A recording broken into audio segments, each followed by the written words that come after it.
están? ¿Cómo les va? Bienvenidas y bienvenidos a esta nueva charla de la llave Psi del día de hoy.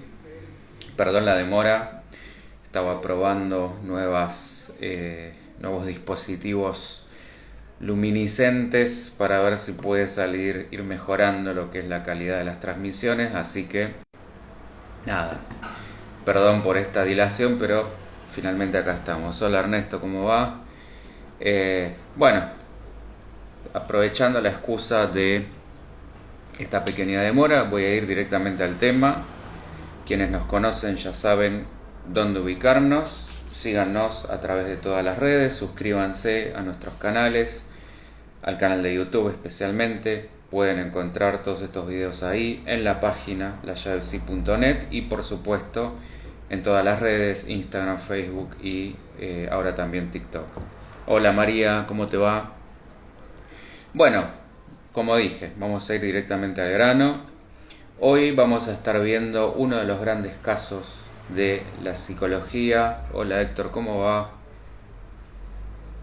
De paso, me dirán si se ve mejor, si se ve peor, si estamos igual que siempre, porque eso también me ayuda para ir mejorando la calidad de estos vivos. Vamos a tratar de que sea de la mejor manera posible. Hoy, como decía, nos toca uno de los grandes casos de la psicología. Habitualmente en esta dinámica vamos rotando entre lo que van a ir siendo grandes casos, grandes mitos, como fue la semana pasada, temas en particular, ya sea que los defina yo o que sean de su interés, que es lo que más me importa. Sobre esto la semana que viene, de hecho, vamos a estar con el habitual ping-pong de preguntas y respuestas, sobre el cual ya Ana María me pidió que hablara del suicidio, y si a alguien se le ocurre algún otro tema, por favor me lo hace saber, así podemos también hablar sobre otra cosa o hablar sobre varias cosas. Para eso, bueno, está la idea justamente de que se haga un espacio interactivo, que es la invitación del ping-pong de preguntas y respuestas. Bueno, me dicen que baje un poco más la luz, así que no sé si será un poco esta o un poco la otra. Bueno, bien, la luz o no sé si el celu. Pasa que el celu ya se me hace difícil bajarlo más. Bueno, o subir yo. Voy a tener que buscar una silla más grande. Bueno, bien, vamos a ir a esto de este señor, Daniel Paul Schreber. Este sujeto, nacido en 1842 en Alemania. Caso más que interesante, ya vamos a ir viendo por qué.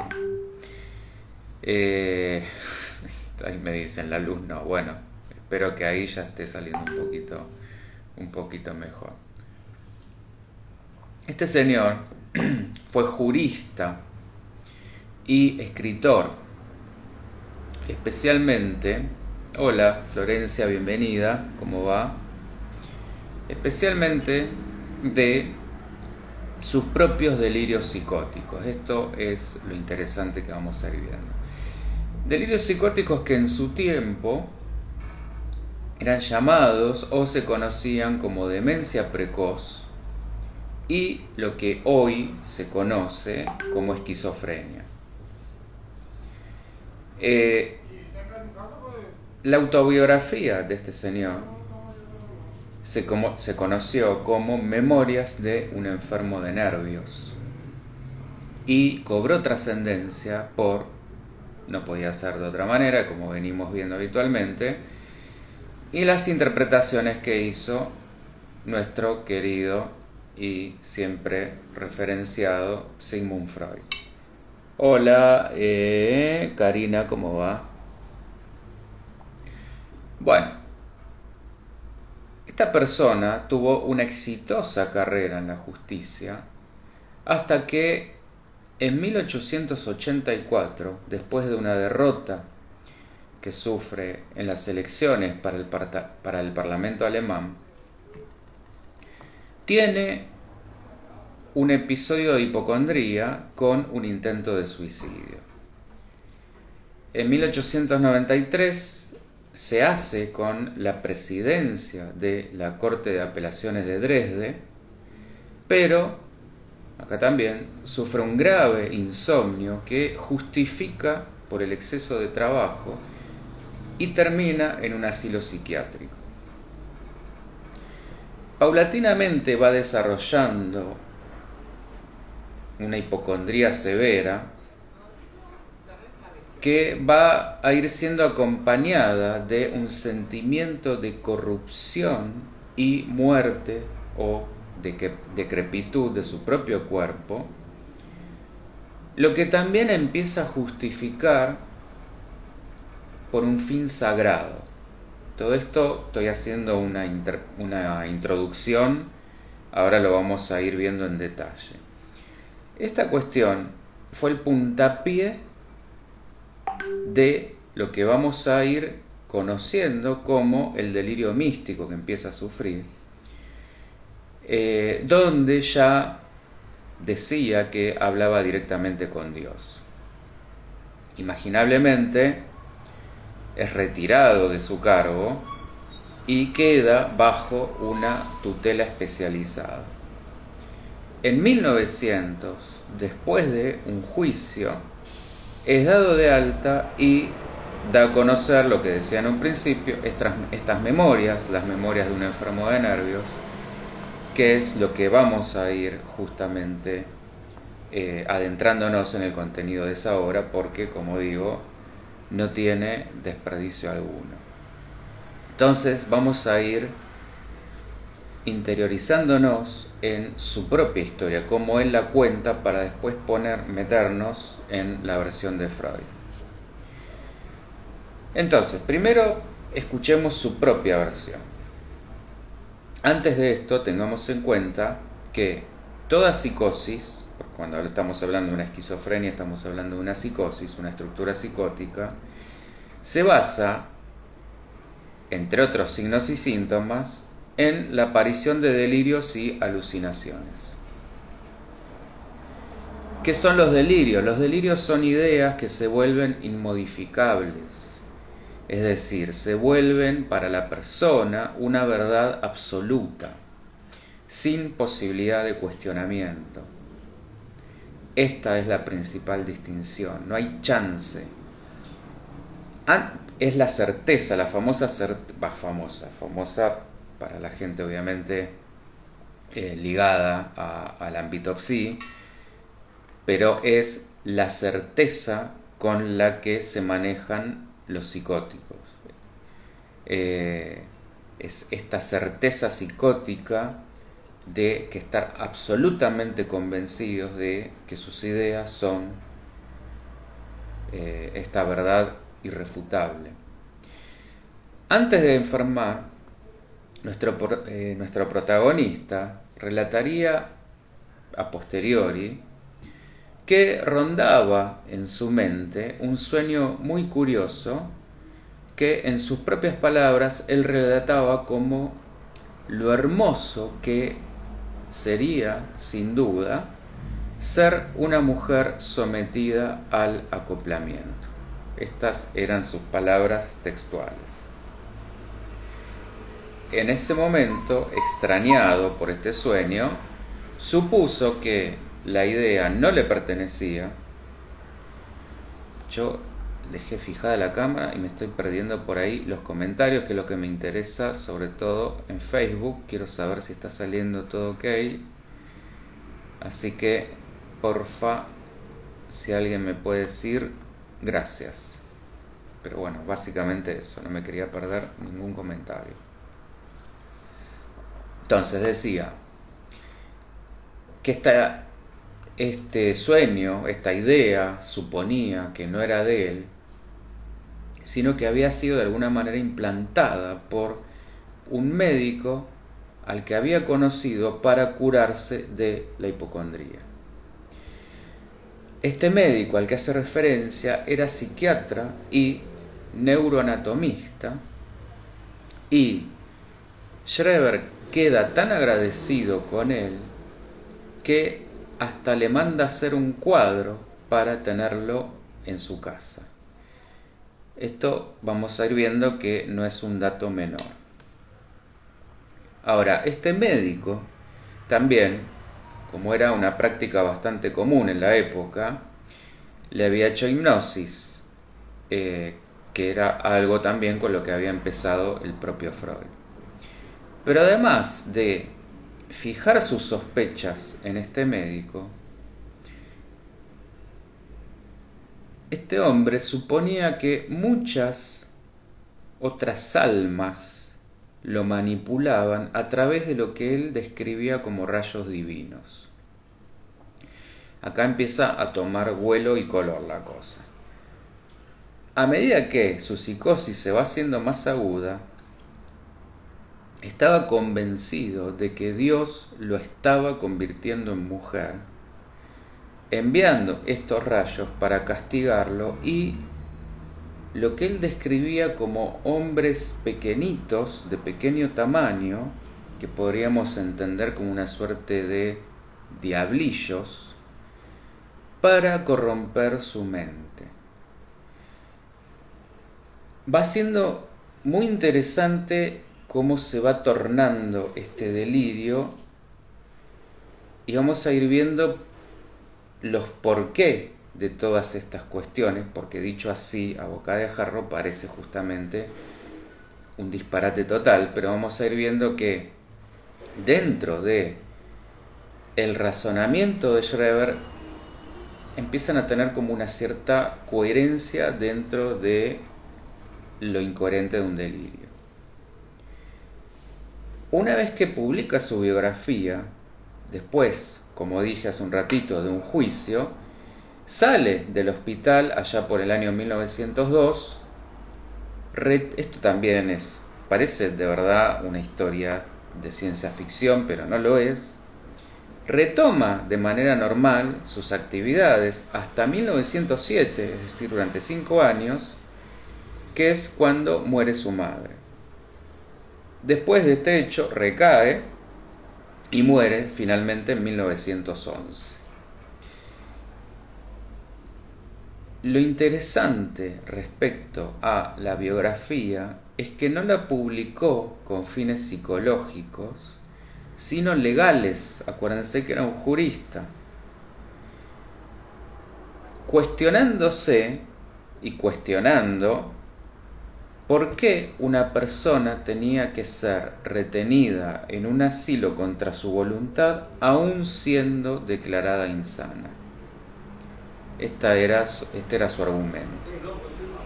Pero volvamos en detalle a su propio relato, porque él atribuía el origen de sus males a una conspiración perpetrada por este doctor, conspiración a la que le puso, como no podía ser de otra manera dada su profesión, nombre legal y todo. La llamó almicidio. ¿Qué sería esto? Esto sería un crimen contra el orden cósmico. Están escuchando, ¿no? Parece salido de una gran noche de alucinógenos, pero ya vamos a ir viendo que hay un sentido atrás de todo esto. Él suponía que el plan, este plan cósmico, era convertirlo en mujer para que abusaran de él enfermeros y pacientes, y esto se llevaría a cabo destruyendo su mente. Si el plan tenía éxito, se desataría el apocalipsis en la Tierra y en todo el universo habitado. Schreber finalmente acepta esta transformación, es deseado por el propio Dios, y así se siente en condiciones de dar a luz una nueva humanidad aria, como también acá abriendo una puerta, una suerte de visionario del nazismo, podríamos pensarlo, pues se anticipó al propio Hitler. Imaginemos a este sujeto mostrando por fuera un estado catatónico. Esta es otra de las características de la esquizofrenia. La catatonía incluye síntomas como rigidez, movimientos acelerados o extraños, ausencia del habla y otros comportamientos inusuales. Esto por fuera, pero dentro viviendo un caos de rayos, diablillos o duendes, esto que él llamaba hombrecitos pequeños, el fin del mundo, conspiraciones cósmicas, manipulación de la mente, etcétera, etcétera. Dudas, preguntas, cuestiones, por favor anímense a comentar, a preguntar. Bueno, no sé Facebook si estará, voy a chequear por las dudas, porque quiero saber, tema que esté saliendo bien. Aguárdenme un segundito. Para básicamente no perderme nada que puedan estar preguntando por ahí. A ver.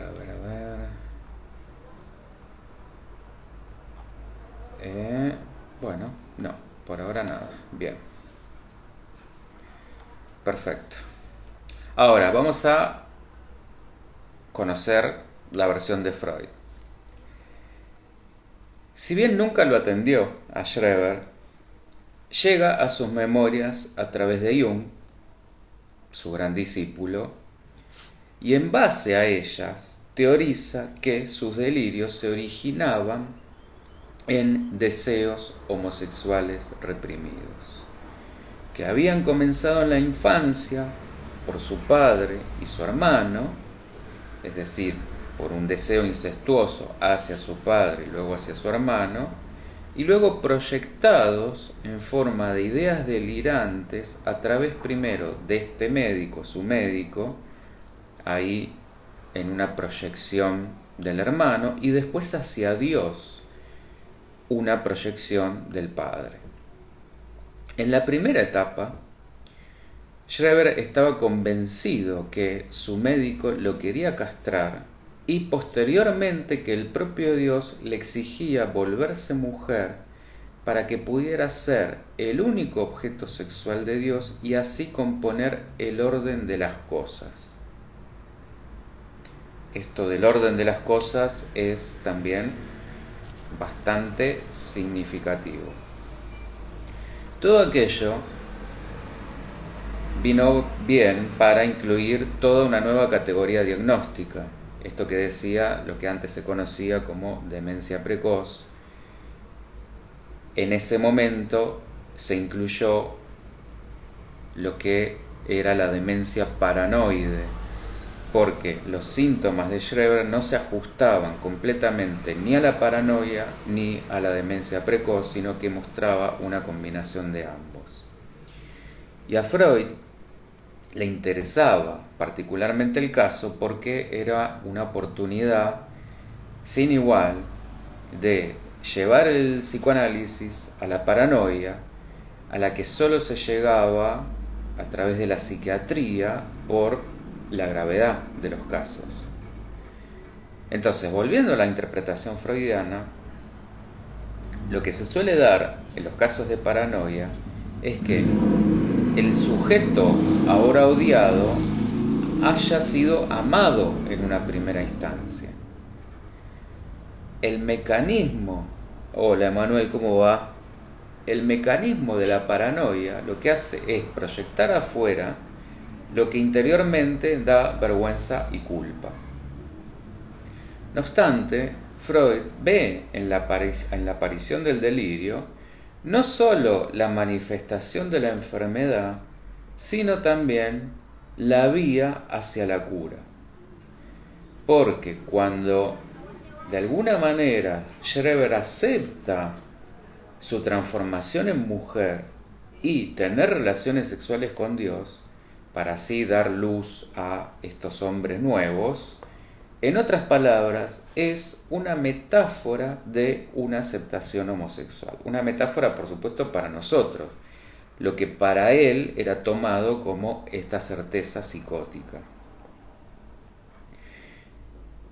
Schreber no aceptaba ser la prostituta de su médico, pero sí, paradójicamente, aceptaba el pedido divino con esta supuesta finalidad de salvar el mundo. En otras palabras, solo cedía en su deseo ante la máxima autoridad posible, este padre arquetípico universal.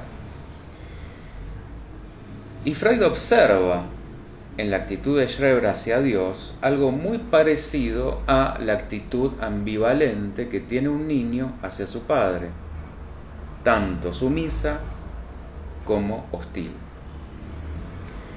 En esto de el amor-odio, en esto de, si se acuerdan cuando hablamos del mito de Tótem y Tabú, la necesidad de alguna manera matar simbólicamente, lo que en Tótem y Tabú es literal, pero simbólicamente matar ese padre para poder asumirse uno como independiente, como emancipado, como su propia autoridad y poder salir al mundo.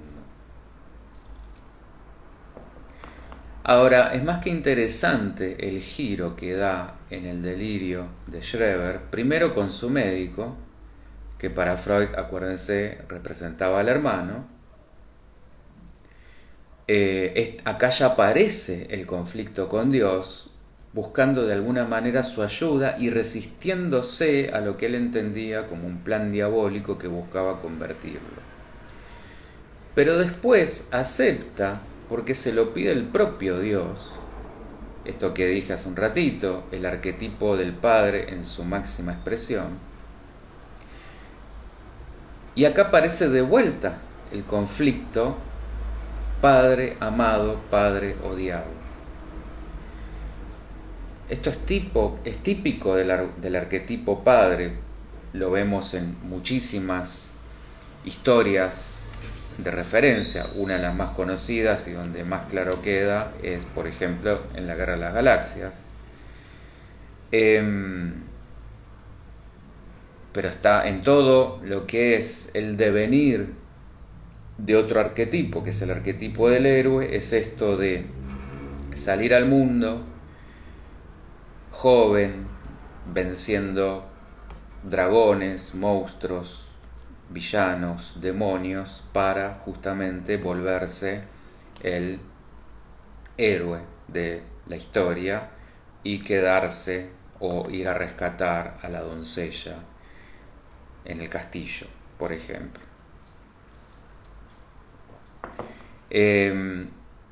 Ahora, acá también, como esta dicotomía, porque en su versión odiada, esto sería como la versión del padre más terrena, vuelto tirano, represor, castrador, hasta que finalmente el padre de todos los padres, en su versión divina, Dios, se lo exige para restablecer el orden de las cosas. O yo me preguntaría si estamos hablando de también una manera metafórica de decir con esto del orden de las cosas una restauración de su cordura y aceptar de una buena vez su propio deseo. Cualquier cosa, insisto, pregunten, anímense.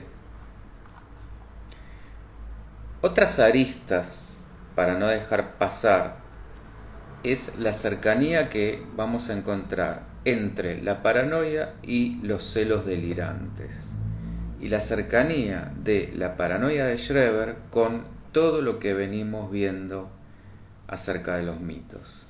En cuanto a lo primero, Freud va a encontrar en la proyección el mismo mecanismo que usan habitualmente los celosos y los paranoicos. Y en cuanto a lo segundo, como toda formación termina remitiendo a los arquetipos. Seamos acá o no creyentes, estemos de alguna manera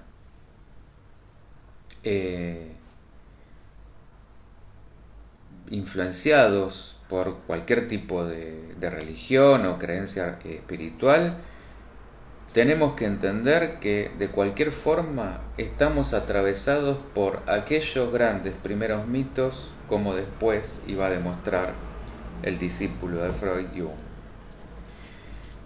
Y ya muchos los fui nombrando: el arquetipo del padre, el arquetipo del héroe. Dentro de un ratito voy a nombrar otro.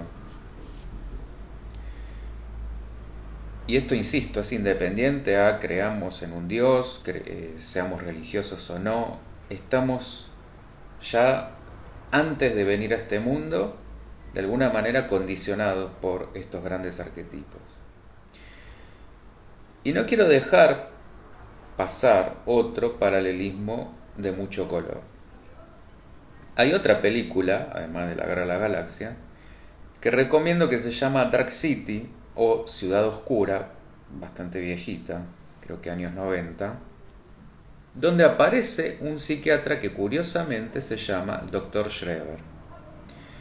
El guión parece robado de uno de los delirios del propio personaje, porque habla de unos extraterrestres que secuestran una ciudad completa y manipulan las mentes de todas esas personas. Es importante aclarar que el psicoanálisis no llegaba a este tipo de casos de paranoia porque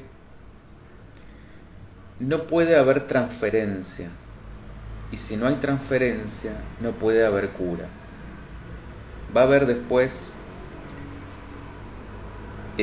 otros que continuaron la obra de Freud que van a decir que sí se puede establecer una transferencia, pero lo que esgrimen algunos otros es que en este tipo de pacientes ellos atribuyen que no pueden introspectar, es decir, no tienen capacidad de introspección. En todo caso, van a tener un diálogo interno que solo se puede psicoanalizar en forma alegórica. ¿Por qué? Esto que decía antes, todo es tomado de una manera literal. Entonces, para ellos, por supuesto, ¿no? Se puede únicamente llegar en esta forma alegórica. Volviendo a la historia, extrañamente, hacia 1895, irrumpe una personalidad en este sujeto mucho más tranquila, en donde vuelven a tomar el protagonismo su inteligencia y su formación. Pareciera que sus paranoias de alguna manera lograban convivir con esa personalidad que tenía anterior al surgimiento del delirio. Es así que en 1902 empieza un proceso de apelación en la corte para obtener su propia emancipación. Fíjense esta palabrita, tanto su importancia simbólica como su peso real, jurídico, con dos argumentos principales: que sus delirios son compatibles con la religión e imposibles de refutar por la ciencia, por supuesto, y segundo, que son inofensivos para los demás. Increíblemente, la corte falla a su favor, y como luego daría a conocer en sus memorias, se lanza a cumplir su llamado divino de redención, para lo que debe volverse mujer. O sea que fíjense, hola Leonardo, ¿cómo va?, que este triunfo de alguna manera vuelve a poner de manifiesto el delirio, o potenciarlo. Y esto nos abre todo otro universo, ahora que lo pienso en voz alta, porque estamos hablando, contextualicemos que estamos hablando de una época plenamente patriarcal, como principios del siglo XX, y esto quizás deberíamos tomarlo otra vez en forma metafórica y no de manera literal, como, insisto, hacen los psicóticos. Me refiero a entenderlo más en consonancia con la idea de otro de los arquetipos, que es el de ánima y animus de Jung. En otras palabras, que todos en sí mismos somos andróginos, es decir, tenemos componentes masculinos y femeninos. A esto remite el arquetipo de ánima y animus, y que en esa integración reside lo que Jung llamaba el matrimonio alquímico sagrado, para integrar los polos, nuestras dualidades. De hecho, todo lo que vemos como conflicto parte justamente de esta desproporción.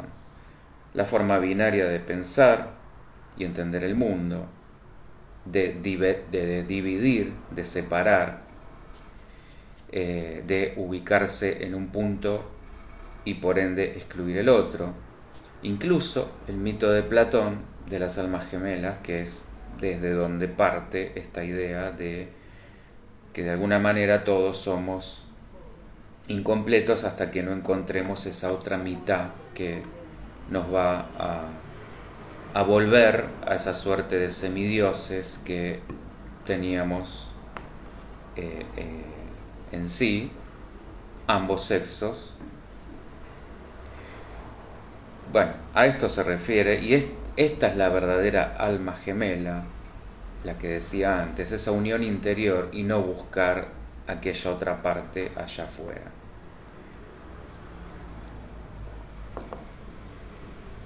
Para Schreber, transformarse en mujer partía de un designio divino. Y esto es súper de vuelta, muy importante, porque no es un deseo de él lo ubica afuera. Era un sacrificio que debía hacer para salvar a la humanidad.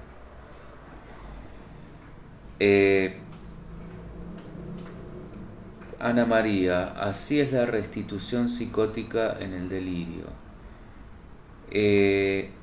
¿A qué te referís, Ana, con la restitución? Así es como funciona justamente en esto de todo se proyecta hacia afuera. No hay una, con esto que yo decía, no hay incapacidad de introspectar, no hay un hacerse cargo. Por eso esto, y el convencimiento absoluto, la certeza de estas ideas irrebatibles. Era el Cordero de Dios, en otras palabras. Él estaba convencido de esto. Y autoproclamándose mártir, resistía estoicamente la corrupción de su cuerpo, porque así sería inmortal mientras fuera varón. Y acá también me pregunto si esto no podríamos tomarlo como una suerte de guiño a Drácula. Ahora que también lo pienso en voz alta, bastante contemporáneo por esa época. No sé si Schreber tenía conocimiento, si esto llegaba, porque no existían, por supuesto, redes como hoy, donde todo es inmediato y todo se viraliza. No sé si podía estar al tanto de esa obra. Pero de alguna manera,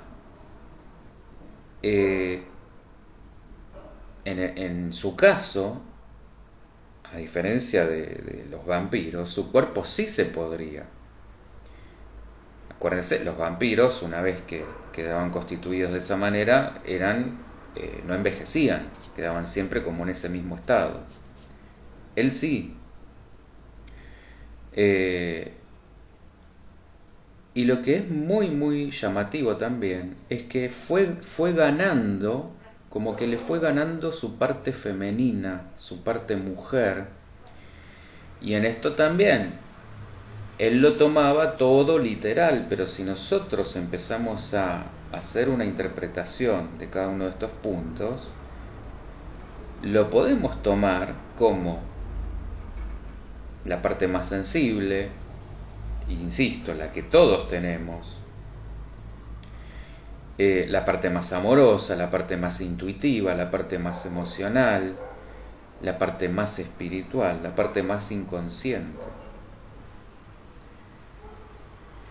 Él entendía que Dios ya había depositado en su cuerpo lo que él llamaba masivos nervios femeninos, mediante los que por fecundación directa nacerían estos nuevos hombres. Solamente así él se iba a morir y se iba a ir al cielo. Entonces, tenemos bien diferenciadas acá una etapa de martirio y una etapa mesiánica. Freud lo que va a hacer es identificar dos focos delirantes. Primero, la redención y después la transformación en mujer.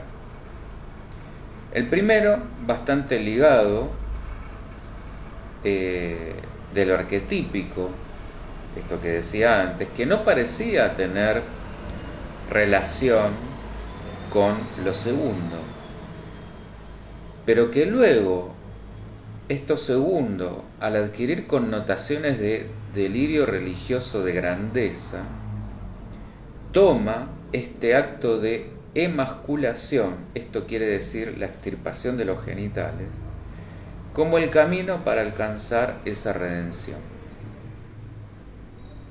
Solo así podía aceptar su homosexualidad encubierta.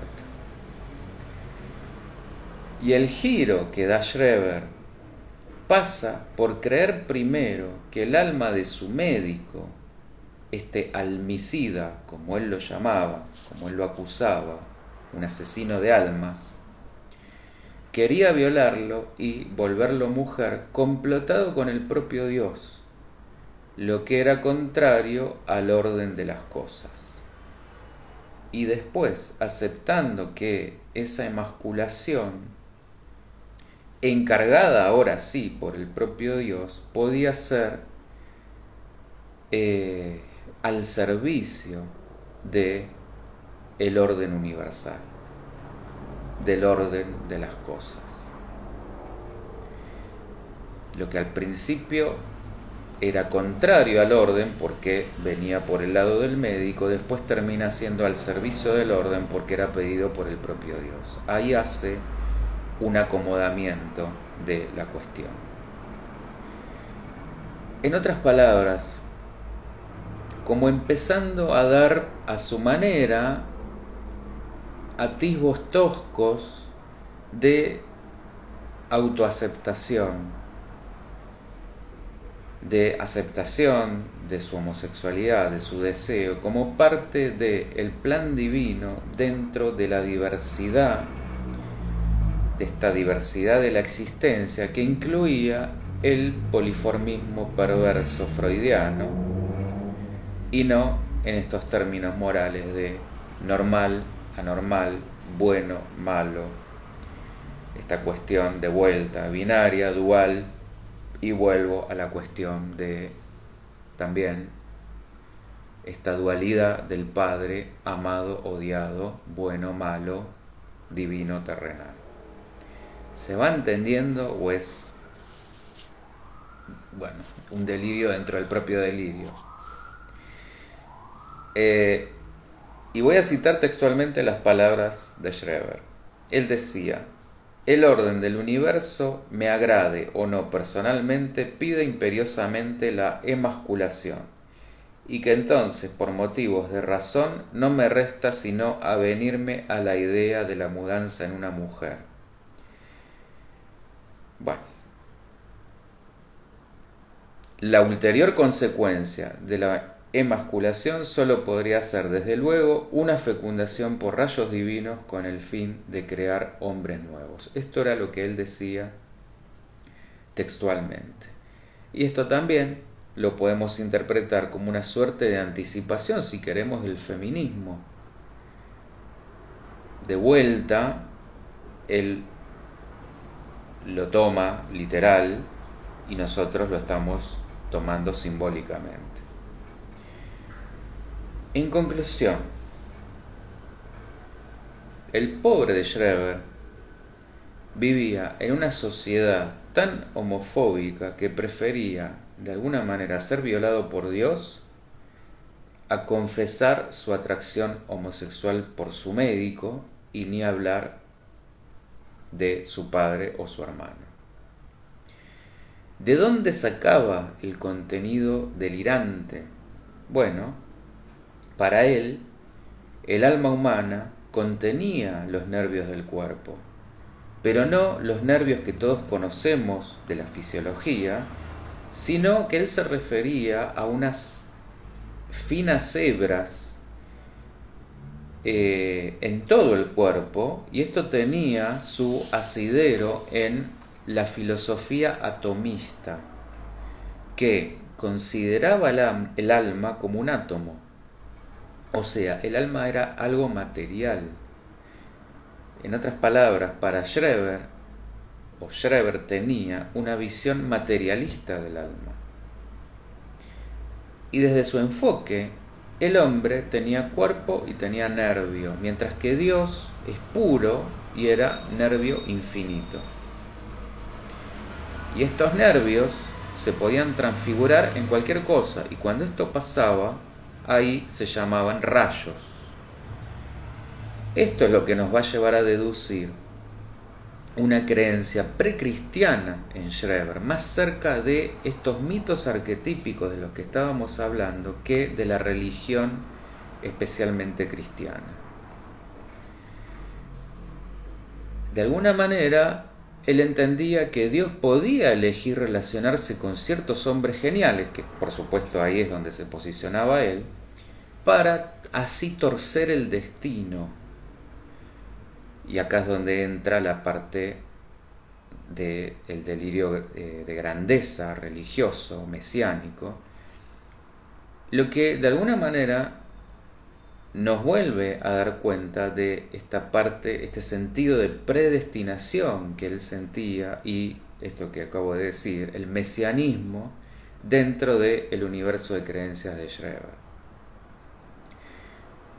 Esto de la corrupción del cuerpo es el paso necesario para la purificación del alma, para volver a formar parte de Dios, y siendo el proceso contrario cuando van a nacer estos nuevos hombres que él va a traer en esta suerte de inauguración de nueva era. De alguna manera, Schreber marca también en el cuerpo su propio delirio. Y ni hablar si nos metemos en el campo de la connotación racial, que parte también de esta idea de ambivalencia ante este arquetipo padre o Dios, porque yo decía amado, odiado, divino, terrenal, bueno, malo, amoroso, vengativo, bueno, y pues se me pueden ocurrir un montón de otros polos. También se dividía en dos en el sentido de un Dios inferior, esto es alucinante, valga el término, un Dios inferior trigenio o semita y un Dios superior ario o rubio. Vuelvo a esta suerte de predestinación del nazismo, que por supuesto estaban en conflicto eterno, y que cada uno iba tratando de distinta manera a Schreber, porque él hablaba con todos, no solamente con un Dios que era siempre el mismo. Teníamos este Dios moral con distintas caras, sobre el que a veces hasta se podía sentir superior. Y de este lugar, como no sería tan terrible, es que empieza a usar artilugios para de alguna manera convencerlo. Me refiero a cuando de alguna manera lo quiere convencer, porque pensemos esto, si Dios, estamos hablando de el Todopoderoso, ¿cuál sería la necesidad de convencer a Schreber de que se haga mujer? Simplemente lo haría, para eso es todopoderoso. Bueno, ahí es donde de alguna manera Schreber siente que con esta parte, o que con esta faceta, o con este Dios inferior, puede estar a la altura o hasta más arriba. Y otro de los puntos que la ciencia ficción se queda corta es que Schreber entiende que lo más alejado de esos rayos divinos que lo mantenían sujetado va a ser donde lo localiza, en el ano, y va a asociar la evacuación de las heces con una suerte de exorcismo, por lo que va a encontrar un gran placer en la retención para que no quede nada pegado a las paredes del intestino y pueda liberarse de esas fuerzas que él sentía que lo controlaban. Bueno, no hace falta que diga que esto responde de lleno a lo que entendemos desde la teoría freudiana, a una fijación anal, que es necesaria, por la que todos pasamos en la niñez, pero que si se mantiene fijada en la edad adulta, puede indicar tanto una obsesión por el orden y el control o con la homosexualidad. Claro está que Schreber necesitaba, como formado en el derecho que era, y por otra parte también como persona, la aprobación del máximo juez. Esto es, pensemos en la instancia moral última que dictamina sobre toda justicia terrenal. Por ende, si el propio Dios le pide que se haga mujer y él no se hace cargo de su deseo, así la culpa en todo caso recae en Dios, que fue quien se lo pidió. Pero en esto del Dios Padre ambiguo, ambivalente,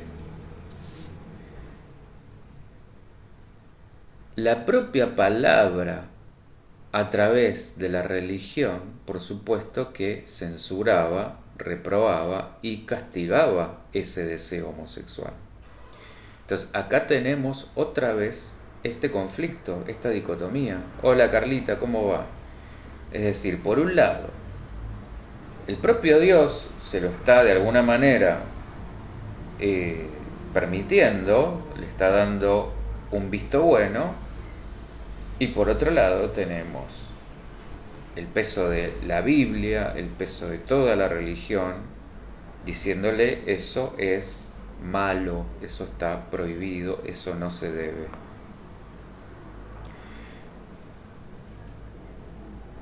Me pregunto, y comparto la pregunta para que lo pensemos juntos.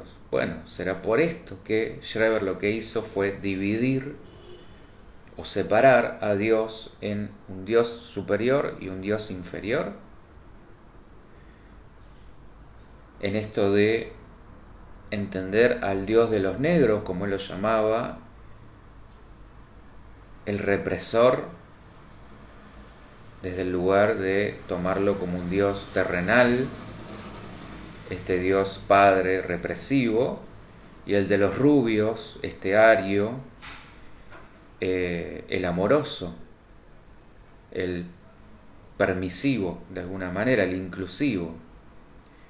Bueno, y esto si lo repensamos, de alguna manera, de vuelta nos trae la gran contradicción humana y también divina, porque si es que somos hechos a imagen y semejanza, bueno, también estamos hechos de esta misma contradicción. Porque por un lado tenemos este Dios omnipresente, omnisciente, pero al mismo tiempo ausente y mudo.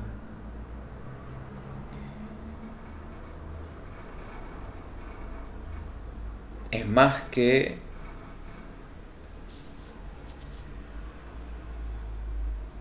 interesante que el delirio de Schreber está bastante bien estructurado si lo pensamos. No cuenta con elementos totalmente incongruentes, disparatados y desconectados. Es como si pudiéramos hablar de una cierta cordura, entre comillas, dentro de su delirio.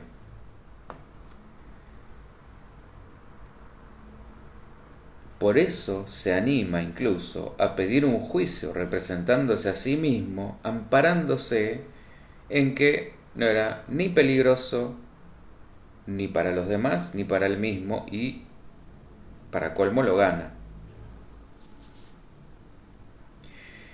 Para Schreber, otra de las aristas locas del tema, y locas lo digo en todo el sentido de la palabra,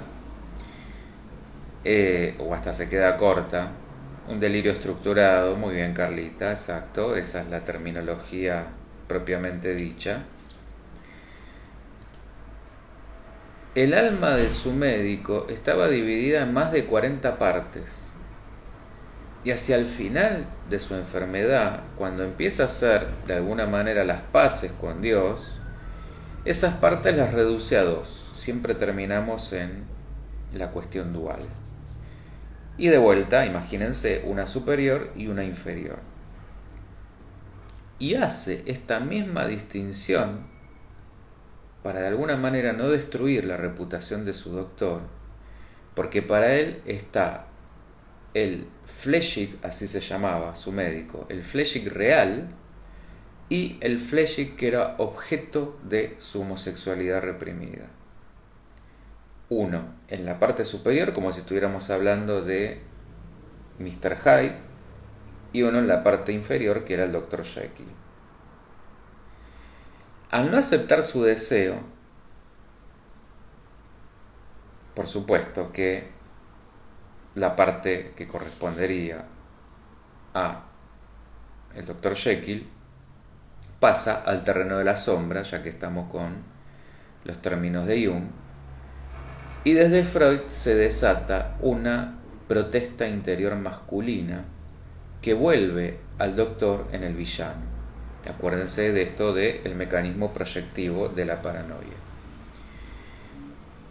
Y que en términos de Jung sería como decir que lo tomó la sombra, que la sombra se lo comió. En ese universo que podríamos atribuir a la mitología que él mismo creó desde su propio delirio. Y al encontrar en Dios un objeto de descarga mucho mejor, en el sentido de mucho más sublime, mucho más noble, más trascendente, lo que hizo convenientemente fue dividir al propio Dios en dos, en estas dos partes, que podemos decir Dios bueno, Dios malo, Dios superior, Dios inferior, Dios trascendental, universal, Dios mundano, terrestre. Prefirió hacer esto antes que volver al estado anterior, o sea, hacia una vida heterosexual, bien digo, totalmente insatisfactoria. Dicho de otra manera, para él era mejor elegir ser violado por Dios para salvar el mundo que dejarse violar por un mundo que Dios quería destruir. Y acá de vuelta la gran contradicción de Schreber y cómo intentó de alguna manera conciliar esa gran contradicción sin llegar a tener éxito. ¿Estamos? Bien, hasta aquí esta maravillosa historia, espero que les haya gustado. El sentido de traer estos casos, estos mitos, es que podamos entender estos fascinantes mundos, ya sea desde la patología.